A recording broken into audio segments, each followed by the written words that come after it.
गोजोन फुंबिलि नोंथांमोनसिम मोनसे गोदान भिडिअ लाना फैबावबाय। आसा खालामो नोंथांमोना बे भिडिअखौ जोबजासिम नायलांगोन होनना। दिनैनि बयनिख्रुइ गिबिसिन खौराङाव दङ। चिरां जिल्लानि बेंटल अन्थाइबारि गामियाव मोनसे गिख्रंथाव लामा जाब्रबथाय जादों। मोनथिनो मोननाय बायदिब्ला बे लामा जाब्रबथाया गंसे एफसीआई ट्राक आरो स्कुटिजों सौग्रावलायना जादों। स्कुटियाव साथाम सेंग्रा सिख्लाया गाखोदोंमोन। बिसोरनि गेजेराव सासेया सेंग्रामोन आरो सानैया सिख्लामोन। सेंग्राया जायगायावनो जिउ गोमायो आरो सानै सिख्लाया गोब्राबै जोखोम जायो। जोखोम जानाय सिख्लाफोरखौ बङाइगाव लवार आसाम हस्पिटालाव लाङो। गुवाहाटी बेलथलायाव मोनसे सोमोनांथाव जाथाय। सानै बिसि फिसायखौ बुथारनानै गालांदों दुथांफोरा। गुवाहाटीनि बेलथलायाव सानै बिसि फिसायनि गोथै देहाखौ बोखांनो हायो। पुलिस बिफाना मोनथिहोनाय बायदिब्ला हरनि समाव सिखावफोरा बिसोरनि थाग्रा खुलियाव न'नि खोरखिजों हाबखुमादों आरो बेसेन गोसा मुवा बेसादखौ खावनानै लांनो नाजादोंमोन आरो बे समावनो सिखावा बे सानै बिसि फिसायखौ खास्रि बिस्रियै बुथारना गालाङो। मोनथिनो मोननाय बायदिब्ला बिसोर बिसि फिसायखौ 87 बोसोर बैसोनि न'नि गपाल बरुवा आरो 76 बोसोर बैसोनि मीना बरुवा होननानै मोनथिनो मोन्दों। काजिरङा माहारियारि पार्कआव माखासे जिबफोरनि जिउ खहा जादों। काजिरङा माहारियारि पार्कआव मोब्लिब तारजों बोजानानै मासे मैदेर आरो मानै हाग्रानि अमा आरो लोगोसे मासे मैया जिउ खहा जादों। मोनथिनो मोननाय बायदिब्ला बे जाथाया काजिरङा माहारियारि पार्कनि बिबानगिरिफोरा सांग्रांथि गैयैनि जाहोनाव जादों। ज्यतिरादित्य सिन्धियाया UDAN-नि सिङाव शिलंनिफ्राय डिब्रुगड़नि गेजेराव गिबि थोंजों फैग्रा बिरखं बेखेवदों। मिरुनि सिभिल एभिएशन मन्थ्रि ज्यतिरादित्य सिन्धियाया मंगलबारखालि भारत सोरखारनि ओनसोलारि फोनांजाब आसनि उदय देश का आम नागरिकनि सिङाव शिलं आरो डिब्रुगड़नि बेन्दोंआव गिबि थोंजों फैनाय बिरखंखौ बेखेवो। बे बेखेवनाय हाबाफारियावनो बिबुंथि लाखिनानै बुङोदि शिलंआ जादों मोनसे गेदेर हारिमुआरि समायना गोदोनिफ्रायनो सोलिबोनाय नेमखान्थि गोनां गोजोन जायगा। बेयो सा सानजानि थाखायल' गोनांथि नङा, गासै भारतनि थाखायनो। शिलंआ अराय सानजाहानि स्कटलेन्ड महरै मिथिजानाय आरो गासै बुहुमनि दावबायारिखौ गोसो बोनो हायो। सोरखारा सा सानजाहा ओनसोलाव गंसे रायजोनिफ्राय गुबुन गंसे रायजोसिम फोनांजाबखौ बांहोनो समायखिराजों बोनजानाय। जों गासैबो भारतनिफ्राय दावबायारिफोरखौ सा सानजाहा ओनसोलाव लाबोनो लुबैयो। ओनसोलाव बिरखं दावबायनायनि खाबु होनायखौ गोख्रों खालामनायनि बाथ्रा बुंनानै बेजों लोगोसे बुंबावोदि 2014 मायथाइयाव सा सानजाहा ओनसोलाव गं 6 बिरखं गाथोनाव खामानियाव बाहायजादोंमोन। दा 2021 मायथाइयाव गं 15 सिम बिरखं गाथोना बांबाय। थांनाय बोसोराव शिलंनि बिरखं गाथोनाव सा 1340 दावबायारि दंमोन, जाय सेप्तेम्बर दानाव 5000निबो बांसिन बांदों। सोरखारा सा सानजाहा ओनसोलाव बिरखं गाथोन गायसंनाय आरो हेलिकप्टारनि सिबिथाय होनो समायखिरा होयो।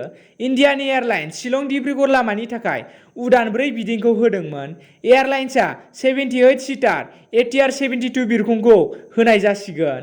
थांलाय फैलाय राहा नांगौ बायदि नङैनि थाखाय सिगां शिलंनिफ्राय डिब्रुगड़सिम 12 घन्टा लादोंमोन। दा जायगानि मानसिफ्रा 75 मिनिटनि गेजेरावनो गंनैबो रायजोनि गेजेराव गोरलैयैनो बिरलांनो हागोन। लोगोसेनो उडान आसनिनि सिङाव 389 था लामा आरो 62 था बिरखं गाथोन बानायनाय जादों।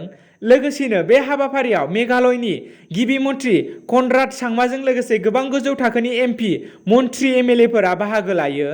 आयेन सिफायनायनि थाखाय गिबि मन्थ्रि डक्टर हिमन्त बिश्व शर्मानो फोसाव बिलाइ हरदों बिसायख'थि आय'गआ। रायजोआव मोनबा बिजाबाव जानो गोनां उफ्रा बिसायख'थिनि थाखाय सांग्रां जादों गोबां दोलो हान्जाफोरा, जायनि थाखाय रायजोनि गुबुन गुबुन दोलोफोरा गावबा गावनि बिजाथिखौ देरहाहोनो थाखाय बिसायख'थि फोस्रावनाय फोथाराव ओंखारबोदों। उन जानानै थायाखै गिबि मन्थ्रि हिमन्त बिश्व शर्मायाबो। नाथाय बिसायख'थि फोसावनो थांनानै बिसायख'थि आय'गनिफ्राय जाहोन दिन्थिनायनि फोसाव बिलाइ मोनो गिबि मन्थ्रि हिमन्त बिश्व शर्माया। BJP एबा लोगो हान्जा UPPL बिजाथिनि जानानै बिसायख'थि फोसावनायनि मुङैनो लामा सामाजों लोगोसे गुबुन जौगानाय आरो आसनिफोर फोसावो भटारफोरनि गेजेराव। जायनि भिडिअ' आरो मोननैसो खौरांखौ फोरमान महरै लाना बिसायख'थिनि आयेन सिफायनायनि अजद होयो कंग्रेसनि फारसेनिफ्राय बिसायख'थि आय'गनो। जायनि उनावनो गासैबो भिडिअ'फोरखौ नायनानै बिसायख'थि आय'गआ गिबि मन्थ्रि हिमन्त बिश्व शर्मानो जाहोन दिन्थिनायनि फोसाव बिलाइ हरो आरो मैया 26 अक्ट'बर मंगलबारनि मोनाबिलिनि 5 रिंगासिम बिनि फिननाय होनो थाखाय सम थिनानै होनाय जायो।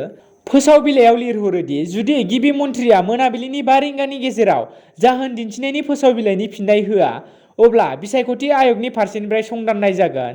बिसायख'थिनि आय'गा मिथिहोनाय बायदिब्ला अजद मोननाय बायदिब्ला गिबि मन्थ्रिया दोलोनि बिजाथिनि जानानै भबानिपुर, तावरा आरो मरियानि बियाबाव बिजेपिनि स्टार फोसावदिंगिरि महरै बिसायख'थि फोसावनाय समाव भटारफोरनि सिगाङाव मेडिकेल कलेज, दालां, लामा-सामा, सोलोंथाइ थावनि, स्टेडियाम लुफुंनायनि बाथ्रा फोसावदोंमोन।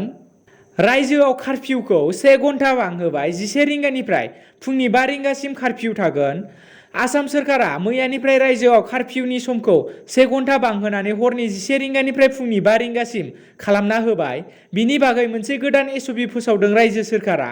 25 अक्ट'बर खालारखालि गिबि मन्थ्रि हिमन्त बिश्व शर्माया लकडाउननि बागै बुंदोंमोन दि रायजोआव दा समाव जायखिजाया थासारिनि थाखायनो लकडाउन जाया होनना रायजो सोरखारा भेक्सिननि गेजेरजों कर'ना गाग्लोबनायखौ होबथानो नाजागोन।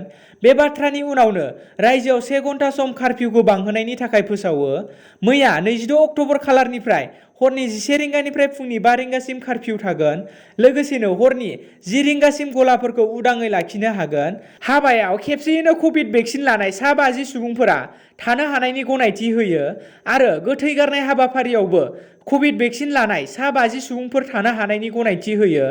धोरोमारि जायगाफोराव 2 द'ज भेक्सिन लानाय सा 60 सुबुंफोरा थानो मोननायजों लोगोसे जुनिया धोरोमसालिफोराव मोनफ्रोम घन्टायाव 2 द'ज भेक्सिन लानाय सा 40 सुबुंफोरा थानो हानायनि गनायथि होयो। दिनैनि गोथार फुंबिलिनि खौरां फोसावनाया एसेनोसै। गोजोन्थों।